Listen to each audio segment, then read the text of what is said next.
Yes. Awesome. We are live. Greetings, ladies and gentlemen, and welcome to the Unbounded podcast. And we have Alyssa Carson here with us today. And she is the world's youngest astronaut trainee and also the first and the youngest one to get selected into the Possum Academy for the training and potentially the first person on Mars. Welcome, Alyssa. Thank you so much for doing this with us. Yeah, thank you guys so much for having me. Awesome. So let me start off very quickly, and this is sort of like a very subjective question, which I thought I should ask you because, look, I'm 20, and people here are 20, 21, 22, and most of us are almost confused as to what to do with our lives. After this step, I mean, nobody can have a very defined or a particular path, and plans often tend to fail, right? They do not work out at all. So, I mean, be it in terms of career, the life choices that we make, and everything. But when I read up about your profile and when I read up about you, whatever you did seemed incredibly specific, meaning that you had a very defined career goal that you wanted to be an astronaut right from a young age, and then you pursued that very confidently. And I can't help but wonder, did you not think about doing anything else at all? And how was your mindset by then? Yeah, when I was younger, I mean, I definitely did the same thing that all kids do of like bouncing around between like different jobs that I would want to do or that kind of thing. But for some reason, for me, like the way I would think about it when like I did do that would be like, I'd be an astronaut, go to Mars, come back, and then be a doctor, or be an astronaut, go to Mars, come back, and be a teacher. Whatever it was at the time that I was interested in. But for some reason, being an astronaut was always kind of like first on my list. So I still wanted to do that, but kind of all the other things that I was interested in, kind of along through my childhood, was just kind of like afterthoughts. I was like, oh yeah, I can do that too, like eventually. So definitely the whole idea of wanting to become an astronaut was always first for me, and so that's kind of how the rest of those ideas and careers kind of got left behind. Awesome. Amazing. That's So, I amazing. mean, yeah. Most of us have also dreamt of the same thing, becoming an astronaut. I mean, it's that every child's dream, and it could be the opportunities, or it could be the way life goes and everything. But then, most of us do not tend to pursue that at all. So it's incredibly impressive that you've done that, and you're almost there. So, good luck from us. We do surely hope that you get to Mars and you make everybody proud. So, kudos on that part. Awesome. So let's talk about why you want to be an astronaut. Uh, yeah, I think that will answer your drive and the motivation that you've always had.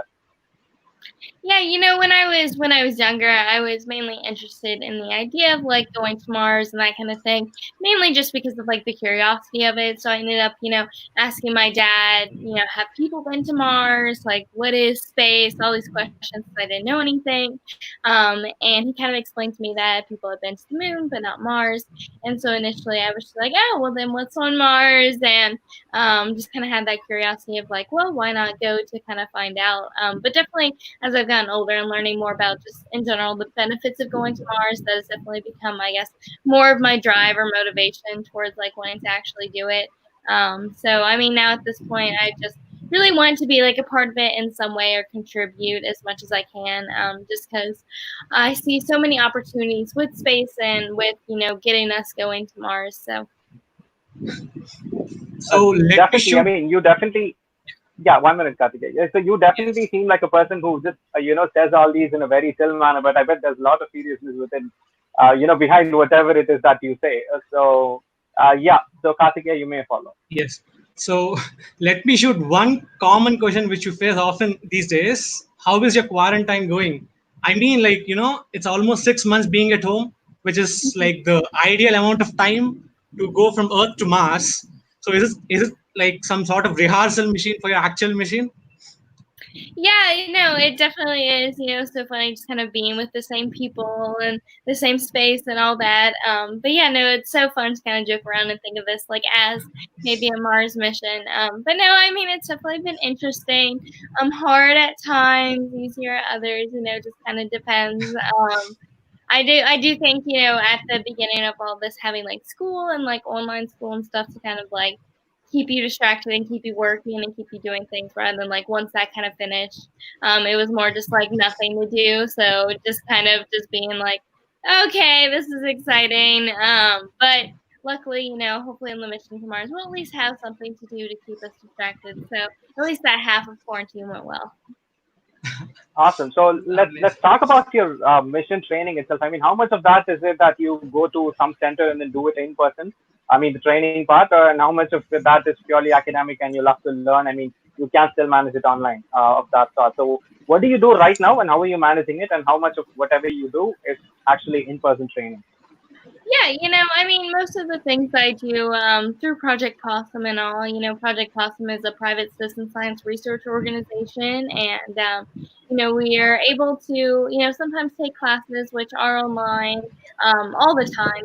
They aren't necessarily in-person classes because we all do this as like an add-on to our everyday, either schoolwork or job or whatnot. So sometimes we do have like online classes and stuff, but most of our stuff that we do is usually like physical, going somewhere and doing research. And usually those have online classes all the time that kind of lead up to them. But obviously, a lot of that in-person research that we want to do has obviously been delayed. So, I mean, I've kind of still been working, with my school schedule in general, seeing which ones I would be able to go to anyway. But yeah, right now, not too much is happening, honestly. My big goal for the summer was to kind of continue flying. So I have my private pilot's license, but I was going to work on my instrument rating, which is kind of just like the next level of flying. And so I was planning on doing that. But, instructors aren't too keen on necessarily doing a whole lot of flying right now. So just kind of crazy to shuffle around plans and ideas, but just not too much is going on, to be honest. Awesome. So since That you brought about sounds the aspect of pilot training and everything, I'm also bound to ask, talk us through in terms of some of the coolest things you've gotten to do while you are training. I mean, there is underwater habitat training, if I'm not wrong. I mean, all this is that we've seen in the movies and that, but we've never really experienced or spoken to a person who've done that. So, I mean, talk us through in terms of that, whatever is the most coolest part in your training. Yeah, some of the things that I've done so far, like getting my pilot's license, scuba diving, also doing like microgravity flights, water survival training, G-force training, decompression. With Project Possum, we work a whole lot with spacesuits. So being able to do multiple spacesuit evaluations with actually 2 different types of suits now. And so it's just really been cool to be able to like get to do these experiments and experiences without all of this research. It is for a purpose. Although we are, having fun in spacesuits and things like that, at least it is for a purpose. We are always doing research and gaining information for, spacesuit company or some other research, because a lot of our research is human factors. So just overall pretty cool. Awesome. Yeah, nice. Karthika, you can follow up. Yeah. So, in one of your TED talks, you mentioned about this particular thing called breaking the paradigm mentality. Why do you think is it important for one to have such a mentality these days? What Yeah, is it that yes? yeah. Yes, you Well, can go. I mean, in general, I think we kind of growing up in society, we all have this mindset to where, we don't necessarily start pursuing something that we want to do until Yes. we're in college or until we've gotten to university level. And only at that point can we really start focusing in on what we want to do.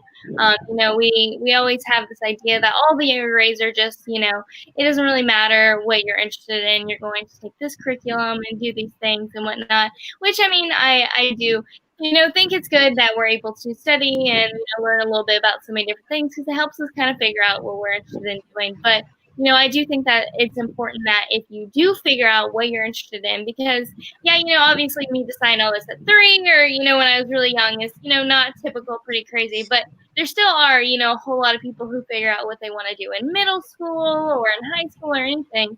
But I definitely think there's so many opportunities there to start getting some good experience and start learning, a little bit about what you want to do, maybe getting like some hands-on experience. And, with that, you're able to really figure out, maybe this isn't something I want to do. Maybe you'll figure out that it isn't what you're interested in. And then maybe later on in college, you're not having to switch your major and doing all those things. But yeah, I just definitely think that there are so many opportunities to be able to start getting hands-on and start really understanding what that job really means, and looking beyond just the typical, becoming a doctor, lawyer, whatever, the typical ones that they throw at you to eventually become. But that there are so many different job opportunities out there to kind of look beyond that, so you actually have your choice of what career you could actually really enjoy. Exactly. Awesome. Yes.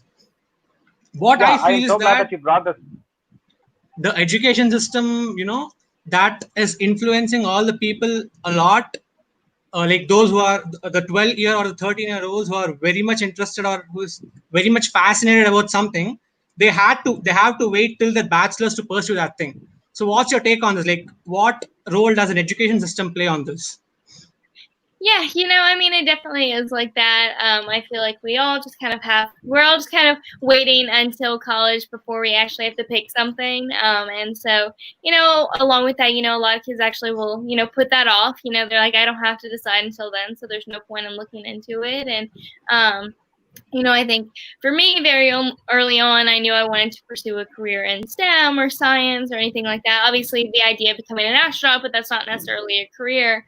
But even early on, I had figured out more of, that I wanted to be more of a scientist, maybe studying astrophysics, maybe planetary science. I had some ideas of like things I'd want to do. And, now ending up in astrobiology was, similar to everything that I was interested in. But, it definitely makes school a little harder, just because I knew I wanted to do all of this for so long. So learning things like geography sometimes were just not the most entertaining, just because I knew it wouldn't necessarily be information that I would generally actually use and be useful in what I wanted to do. So I think to an extent, if we're able to kind of modify or just have where the students could learn about something that they're pursuing, because that is something that most kids look forward to moving on to the college or university level, is taking classes that they're actually interested in rather than classes that they're forced to take.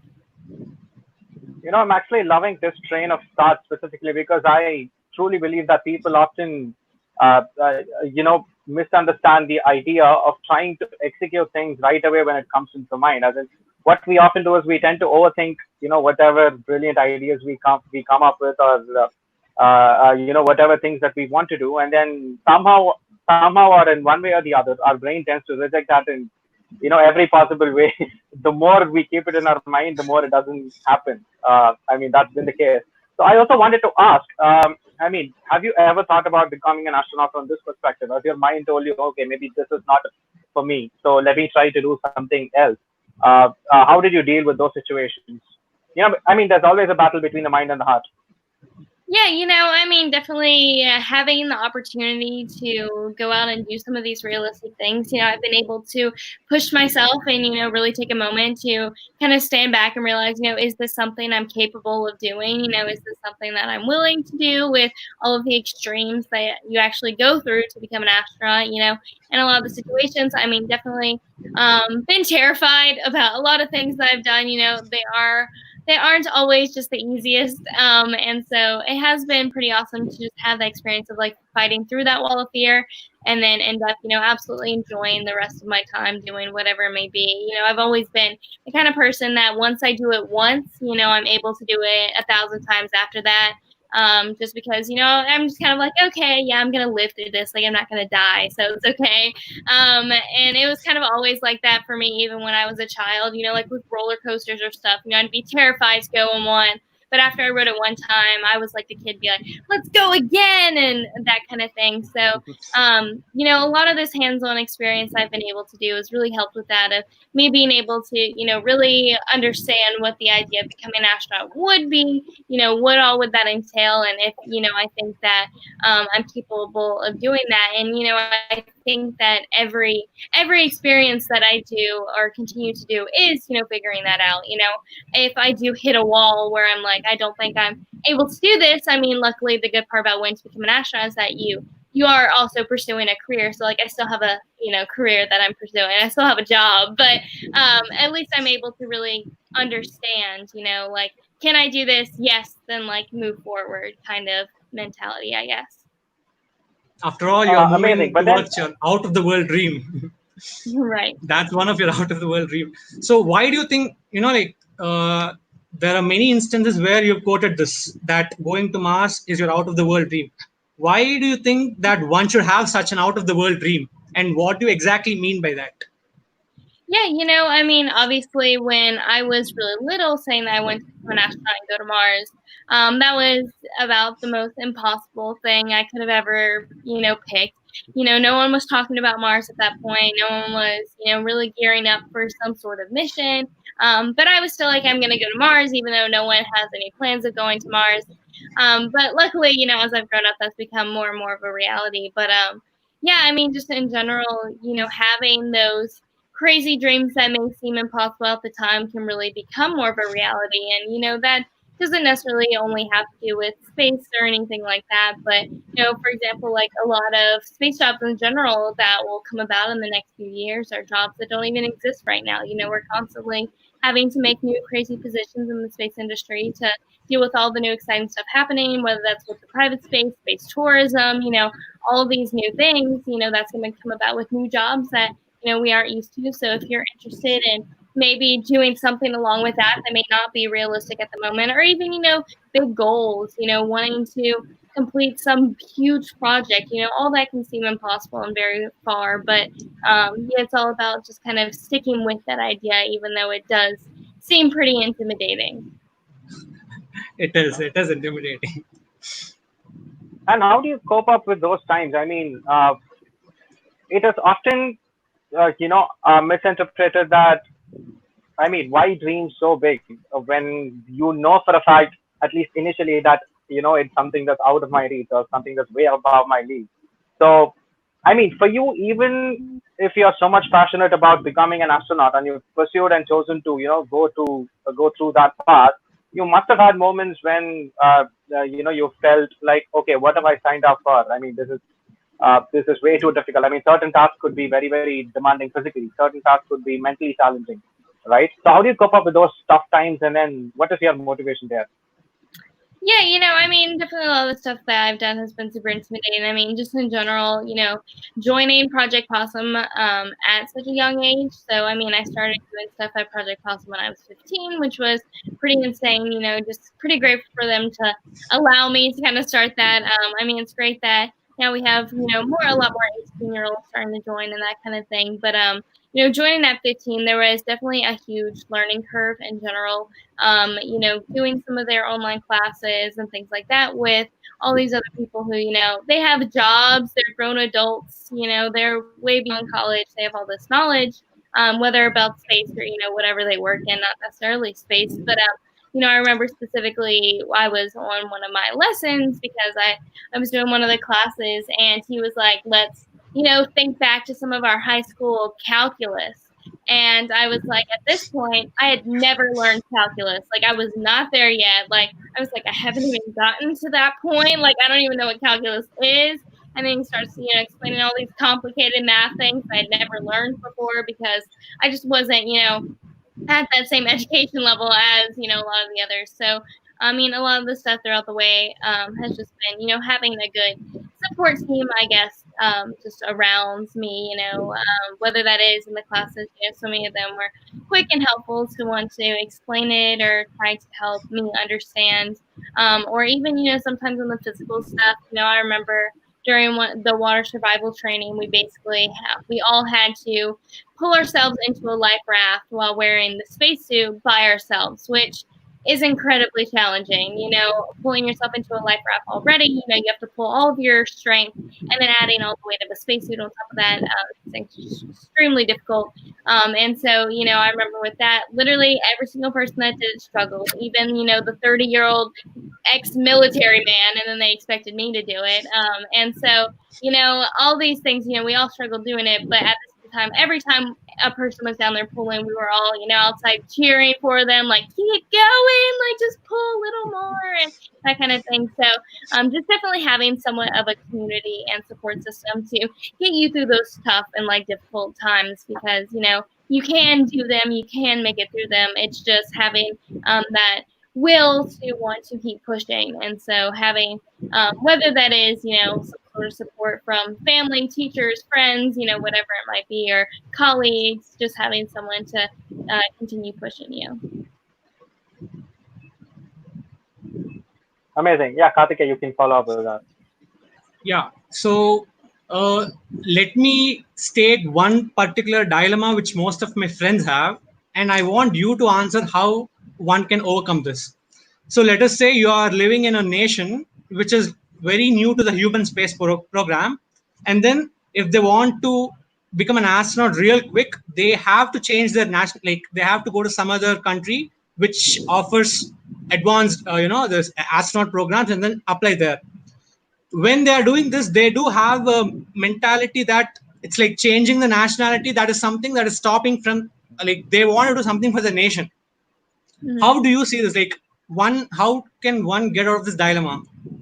Yeah, I definitely think it is depending on, like, what you're interested in doing, because obviously, no matter your nationality, you're able to work for the space industry, not necessarily astronaut per se, but you're able to contribute or work for the space industry. But I do think that if you are interested in becoming an astronaut specifically, and, let's say your country doesn't have a space program at all, I do think that we are starting to see more opportunities come for that.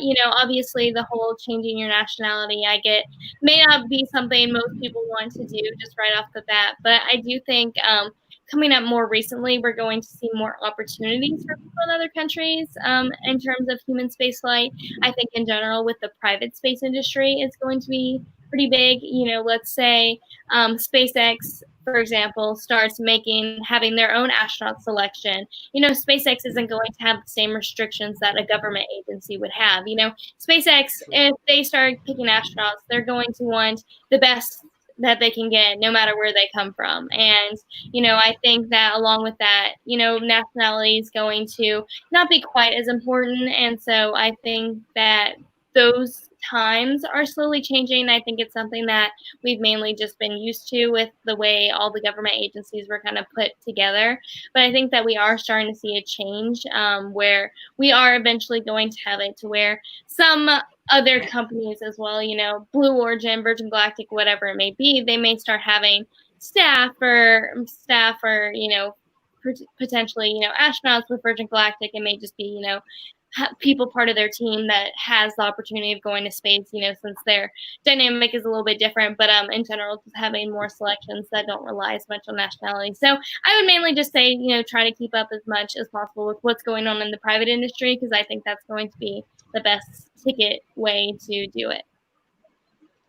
I think the genuine way to mitigate, this dilemma is to just stick with whatever we've been doing until we reach that point, sort of like cross the bridge when you get there. And then hope for the best to happen. New regulations, new policies to come up, and then hopefully you will get to retain your nation of that sort. So, also adding on to this train of thought, I wanted to ask. I mean, everything that you've stated until now, you had your pilot license, and you've gone through several, very hard training sessions in the underwater habitat and everything. I mean, all these, I can't help but wonder, sound very costly. So, how do you actually manage your funds and say, for example, if somebody wanted, freshly to get into Possum Academy or some sort of a training experience, how much would it cost for them? Yeah, and how do you manage your funds? Yeah, I mean, with Project Possum, Project Possum is just like a private research organization. So they do like require a cost in doing a lot of these things just to help. We're using real spaces, things that can be very expensive. And so that's why there is a cost involved. I know, for me, initially and going to like camps and stuff, when I was younger, it was all about trying to get scholarships or anything like that to be able to continue going to a lot of these camps. Now basically I don't necessarily do Project Possum trainings, a whole lot. I get to do the ones I'm able to do every now and then. which has been super amazing to do them every now and then. But basically right now it's just working until I can reach, some sort of amount that allows me to go to another one, as well as, lining it up with timing. But a lot of it now has just been me working as much as I can, whether that is, going and speaking, possibly at a conference or anything like that, to be able to fund my own personal dreams and my own personal goals.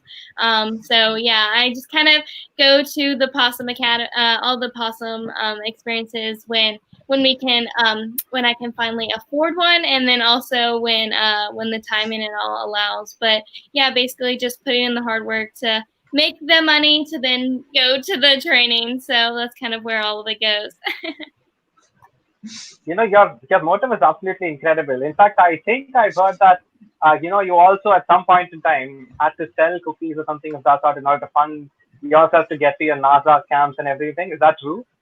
Yeah, well, I mean, definitely when I was younger, going to space camp and all, I was always doing stuff to try to fund some of it, whether that was writing essays for scholarships, which, I did multiple times, whether it was raising money some sort of way, I was definitely the kid, whereas like Christmases and stuff, like I wouldn't ask people to give me presents. I was like, put it towards like a space camp fund, like maybe like put a few dollars there instead of buying me, a gift or anything. I was always trying to collect as much to be able to go to camp again.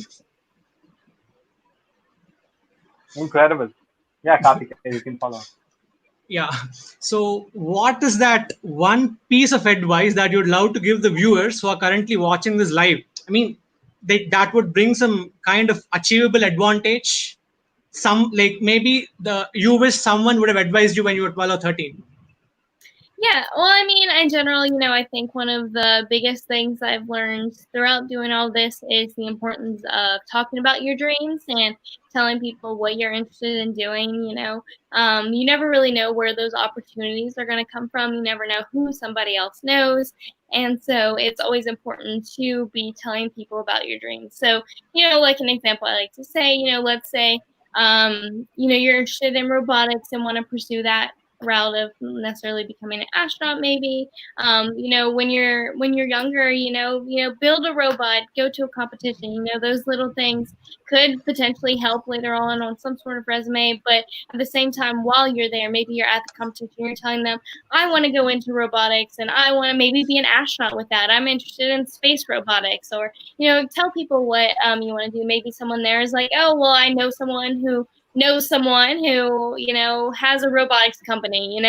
There's so many different ways to kind of network through that. So communication is really big, and finding your dreams and helping people. And I think in general in this space and STEM industry, they're always so willing to help, because we always want more people working in STEM and working in space in general. So don't be afraid to talk to them about it, because they're only going to be encouraging. I think that's very subtly quoted from your side. But I also have to ask, I mean, when you were, say, 13 or 14 or 15, and I am assuming that you still went out to speak about your dream to a few people, maybe ask for advice or something of that sort. Often what happens is that when somebody, I mean, at least from around here, goes out and says to people that I want to become an astronaut, one, people either laugh, or two, they would advise something, but then they wouldn't actually mean it, right? So they basically what I'm getting at is that they wouldn't take you seriously at all. So have you experienced something like that, and how have you coped with that? Yeah, totally. I mean, all the time, if I tell people I want to become an astronaut, they don't believe me whatsoever, or it's a lot of the time it's definitely trying to prove myself, or like explain this is something that's actually happening, or that something is slightly more realistic. I mean, there's been many times that it just people don't necessarily understand, and a lot of that I feel like in general, space, NASA, the space industry, other space organizations are just very bad at connecting to the public. I think there's a very bad correlation between what's going on in space and what the public understands about what's going on in space. I remember here when the space shuttle program ended in 2011. I was still telling people that I wanted to be an astronaut, and it was still a dream of mine. And I had, random people, even family members that are like, oh, what is Alyssa going to do now that there aren't astronauts anymore? Space is closed. Space just doesn't exist anymore. It's not something we're going to pursue.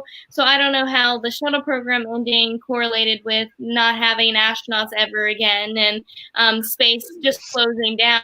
But that's, how the public perceived it. And so, through that, it's, for me, it was all about education, trying to realize that, yes, it may seem cold at sometimes of maybe them not supporting or them, thinking as it more of a joke. But I think that a lot of the times it just comes from the public not having as much knowledge as someone, more invested in wanting to go into the space industry. And so, I always, going into those experiences, always saw it as an opportunity to teach someone else about the space industry and maybe, get them excited and wanting to support the space industry as well. But, when someone was like, there aren't astronauts anymore, that's a ridiculous dream, being like, well, actually, they're building a new rocket, that's called the SLS rocket. They have sites to go to Mars and, this year, blah, blah, blah, blah, and saying, like, this isn't a fantasy, it is something that is happening. And so it was just kind of a way, I took it as a way of educating more of the public about what was going on in space. So can we take it as, like, is that one thing that motivated you to speak to different people of different ages and share your experience with them so that they can get awareness about space? Yeah, that time was definitely kind of the start where I started doing a whole lot more speaking. The first time I did speak was to like 500 kids. It was like kind of crazy, to be honest. But basically, we had a friend and they had this little summer camp and they had guest speakers sometimes. And she was like, oh, come and talk about space. It's something different. And I gave like the worst speech ever, looking back, it was so bad. But, it got me like speaking in front of kids and telling kids about space. And then also along with teaching the public or people that I met, about what was going on in the space industry, kind of in general, got me speaking. Initially speaking a lot to kids, I was really interested in, hopefully inspiring kids to either want to pursue something in STEM or in general just follow their own dreams. But obviously that kind of built up to a bigger level of, just having or realizing that, adults need to hear this too. Like, it's not necessarily just kids. And so that was, how things kind of progressed more towards doing more, I guess, public speaking. But, I ended up really liking it. I really enjoyed public speaking a good bit. And like I said, I really do believe that so much of what happens in space drives off of public interest. And so if we don't have that public interest, I don't think that we're going to achieve what we want to in space. And so I was always, wanting to excite people about space, get them wanting to either be a part of it or support it in some way. Awesome. Another thing which I wanted to ask is, sometimes thinking way too ahead of thinking, long term hurts actually, because I believe that you are a kind of person. I mean, depending on whatever you've told us until now, who takes one thing at a time, not try to plan out everything, but then, okay, what's next? And let me do that first, and then let's see what happens after that. Because why I'm asking this question is because, being an astronaut is not easy. You get to go to Mars, right? You come back, and then what do you do after that? And like you said, it is not like a very full-time profession that you can take up and do, and that's somehow going to generate you, money or something for you to, catch up with your life. But then, how do you perceive this challenge in your mind? What next after, say, I go to Mars and come back? What do I do later? Do you have an idea as to what you're going to do, or you're still going to say that I'm going to take, one thing at a time and then see what happens later? Your take on that? Yeah, well, I mean, after, if everything goes to plan, I guess, and like coming back from Mars and things like that. At that point, I would most likely retire as an astronaut. I wouldn't necessarily plan on going back to space again, just because of how lengthy the mission to Mars is and how much stress that puts on your body and your muscles and your bones and things like that. So I wouldn't necessarily want to push that any further, or wanting to try to go back to space and try to come back to Earth, because it just doesn't sound like a pleasant experience of pushing my body even further than what a mission to Mars will do. But I mean, after that, it's kind of up in the air whether I, possibly continue doing some research that we bring back, contributing to that as well. Obviously, still being an astrobiologist, let's say we bring back water samples or rock samples, it's possible that I'd want to, continue doing some of that research. And helping with that in some way, possibly still contributing to the space industry. A lot of astronauts, retired astronauts as well, will whatever contribute to certain missions, whether that is helping the future astronauts in some ways, or most likely also continue speaking as well. So doing a good bit of public speaking and sharing upon my experiences, talking about the mission to Mars, and that kind of thing. But yeah, most likely it would be a lot more relaxed of a life than going to Mars and stuff. You do also have this Blueberry Foundation. What is that all about? Can you tell us a bit more about it? Yeah, so originally the Blueberry Foundation was just to be able to fund for other kids to be able to go to space camp.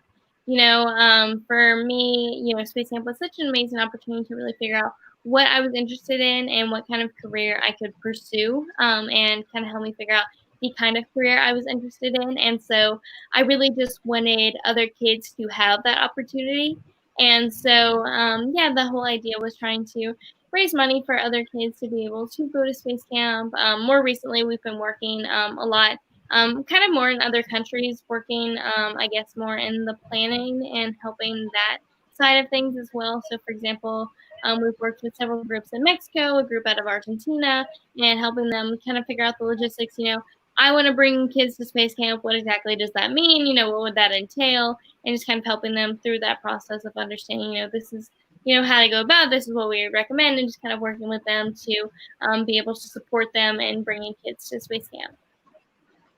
I think that's That is really inspirational on your part, because you even speak on this forum about how you are having to work sometimes to try and do things whichever is thrown at you. I mean, to cope up with whatever your training is, to manage your funds and everything.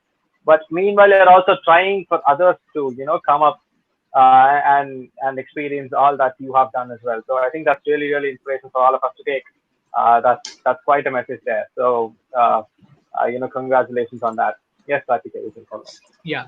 So there is this one common notion that all the astronauts, like once they return back from space to Earth, they turn into environmentalists. They start caring about Earth and then spreading the message of saving the Earth.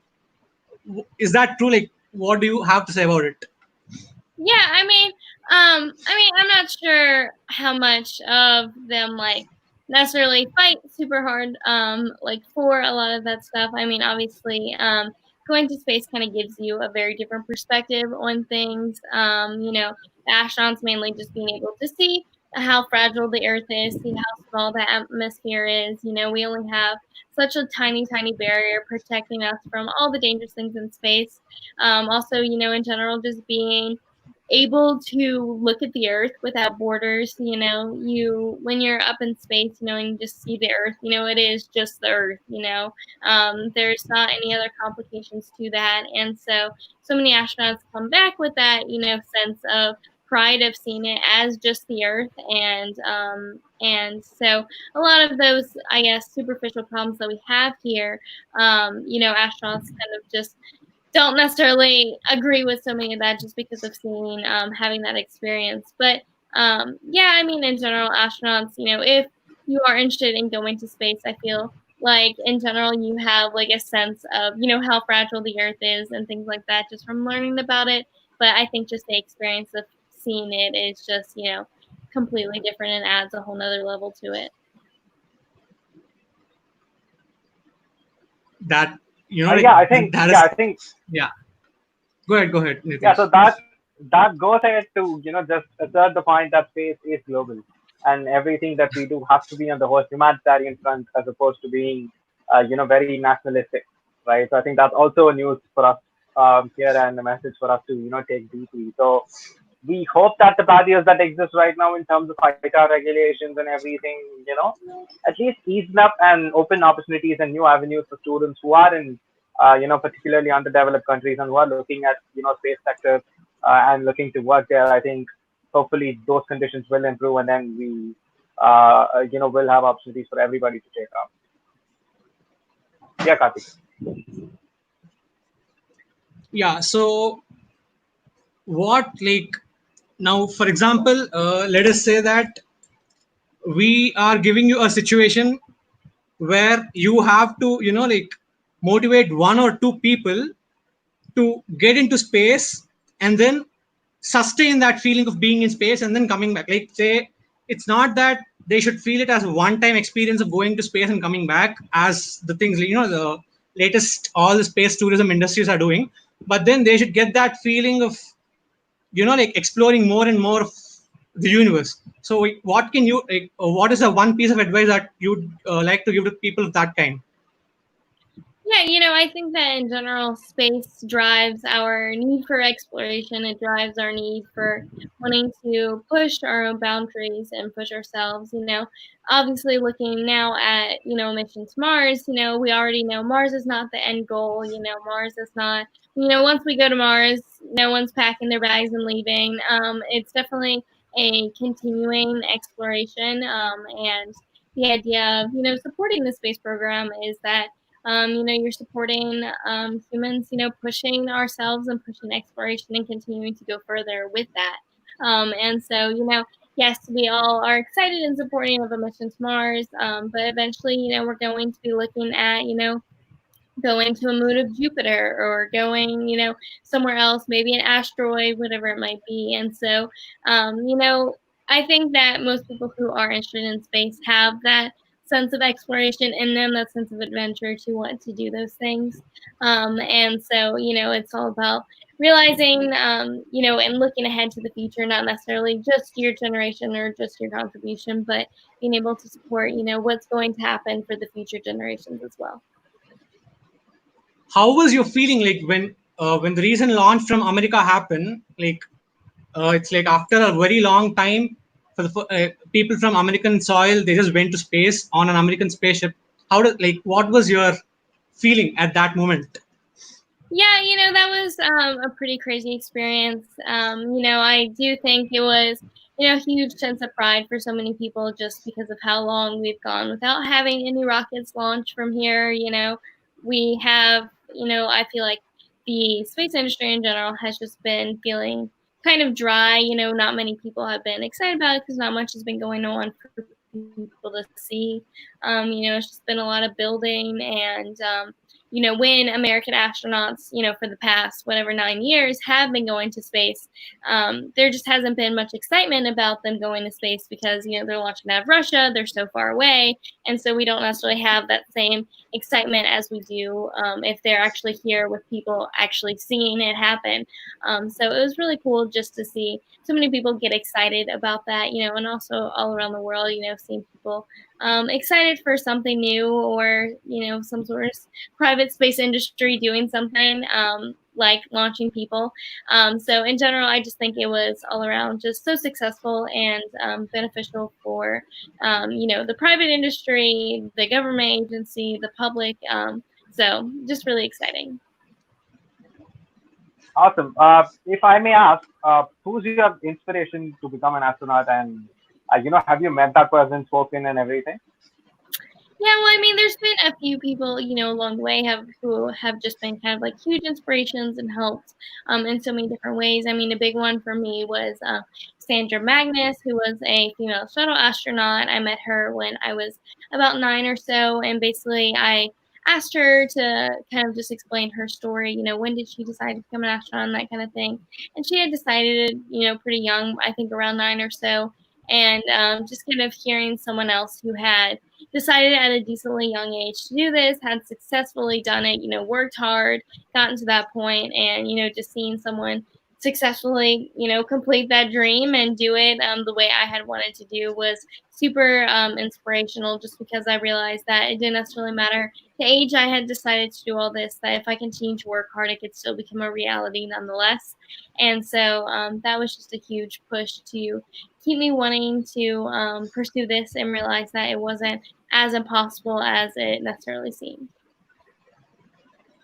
Amazing. And growing up, did you have sort of like a very bazinga moment which entirely, put things into perspective for you? Okay, space is what I'm gonna do in my future. Did you have any sort of, crucial incidents or anything of that sort that put things into perspective or helped you understand that this is what you wanted to really do, or is it just your interest in gradually just coping up with that? Yeah, well, I mean, when I kind of first got interested in space, I mean, I was interested in it. I was like interested in doing it, but obviously I didn't necessarily know everything it entailed and everything.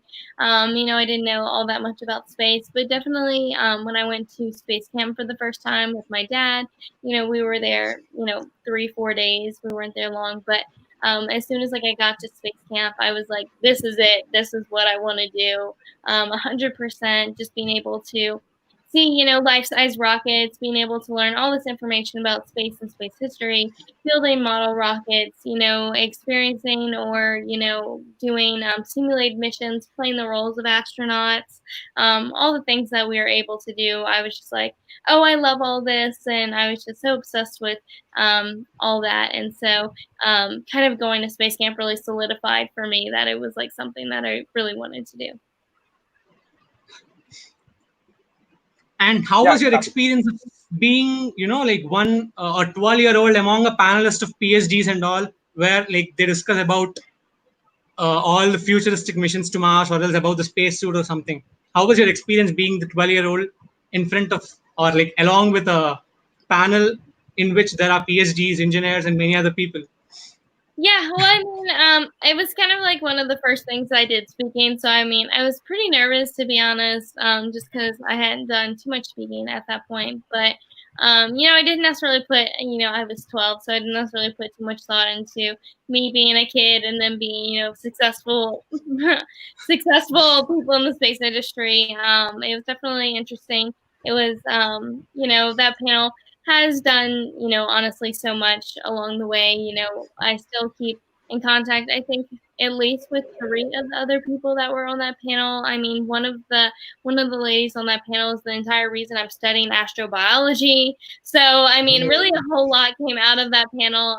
So kind of just super thankful for that experience, and not only getting me speaking, but getting me to share my thoughts on the importance of going to Mars, just because they wanted to show people that the next generation is excited about that, and that it is something that we are wanting to actually pursue. And so, yeah, I mean, definitely pretty beneficial experience, I would say.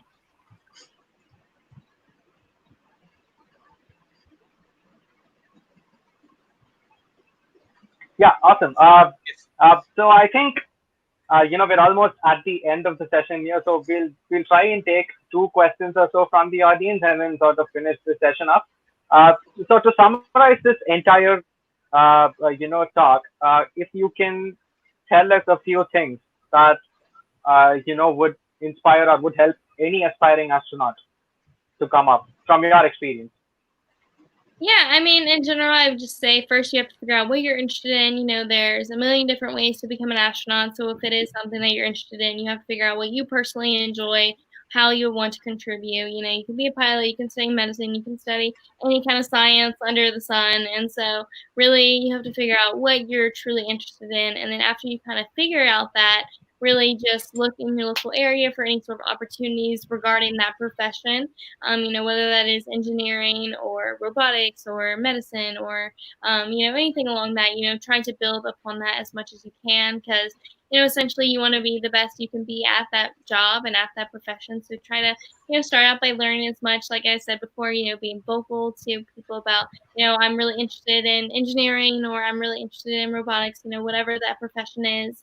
And then at the same time, maybe see any sort of other skills that could come up, there are so many skills to become an astronaut, and not necessarily, some of them aren't even, technical skills. Obviously you could say I'm interested in being a scientist, but I also have flight experience, something like that, which, is kind of like a big thing to gain. But at the same time, there's been astronauts, and, when they go for their interview, they ask, do you know how to change a car tire?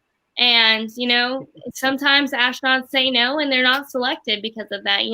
Basic motor skills and, things like that can be a huge important thing to have. Being able to work well with your hands. Up in space, you have to have all these tools and fit into tiny spaces and do work. And they want to make sure you're able to have that. So, don't be afraid to do some or learn some of those like smaller skills that, you may think this will never help me ever in my life, where, you get to, an interview for, a job or anything, and they're like, can you do this? And you're like, actually, I actually can. So definitely be always looking out for those new skills, just to make yourself a pretty well-rounded person. Awesome.